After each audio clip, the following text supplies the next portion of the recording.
All right, so the next thing I'm going to do is I want to do a quick breakdown on why storytelling is valuable, and I'm going to do this visually. So the folks on the left-hand side, I'm sorry if you can't see this. I'm going to try to do it as bright as I can. Basically, I want you to imagine there's several different ways that you can sell software in enterprise software. Now, the technical guy, me, the geek, used to be a feature function guy. And that's fine if your buyer's really, really smart. But we're going to contrast 3 different ways in which you can sell. So I want you to imagine that you were on a hike. Maybe you're here in the Sierras or you're in the Pacific Northwest in the Cascades. Go Brian. And you're going along here and you want to get to the other side where there is a view of this epic waterfall at the end. It's beautiful. But there's a problem. The bridge that connects these 2 things is down and there's a huge river underneath it. And you're going to be going swimming if you can't go over that bridge. So there's a lot of smart salespeople that showed up along this route.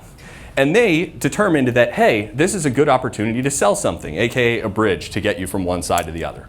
So I'm going to walk you through the different salespeople that you might see. The first is a feature salesperson. And what they would do is they would tell you all the different features that they have at their shop, their little kiosk along the side of the trail right there. And that may be things like potato chips and water and then some wood planks here and some rope. And if you're really smart, you could put it together that these wood planks and these rope, you could string it all together and you could create your own bridge. But maybe you're not quite there yet.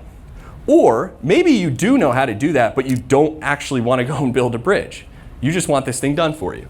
So you just pass along and you move on and you find another person. And that person is called the solution salesperson. Now they're a little bit smarter because what they've done is they've put this solution together for you already, and now they're just selling a bridge that you can just string from one side to the other. And so you're walking by and you say, oh, hey, how you doing? And they say, oh, here, would you like to buy this bridge? And then they say, you're interested, but you're not quite sure if you want to buy it or not. So then you ask a couple questions, right? So you say, okay, how much weight does that bridge hold? And then the sales rep says, I'm not sure the answer to that, so let me talk to my SE. So then the SE says, oh, that's a good question, it depends. Because that's what every SE says, right? So now you say, okay, well, what does it depend on? Well, if you're walking across the bridge, it has a better weight limit. But if you're running across it, there's a lot more impact, so sometimes it can stretch out that, not quite sure.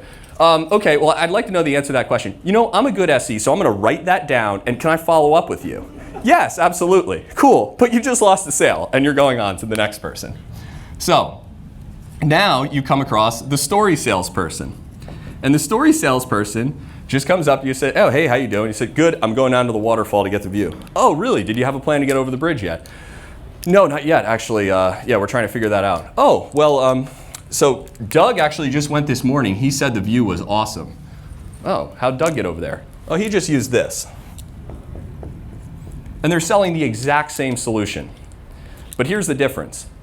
Doug's already went there. So now you're asking, okay, wait, you said Doug went there earlier today? Yeah. How much does Doug weigh? Oh, he's like 250. All right, he's a big boy. I'm not that much. Let's do it. So then you go and you buy it, right? So what you just did is you decreased the amount of work the person has to think through in order to make that purchase. Now let me ask you this. Somebody take a guess. Which one are you going to be able to sell for more money? All the features unput together, or the one with the story and proof that it works? Story. Yeah, bingo. Hey, actually. You're going to sell more on this. Now here's the other question. How many of you are doing way too many POCs and demos and follow-up meetings and architecture reviews and all that stuff?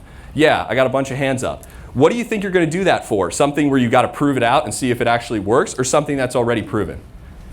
You're going to go and spend all the time doing POCs and stuff the more you do this. So this is why it's not a problem to go and sell features and functions if you have really smart buyers.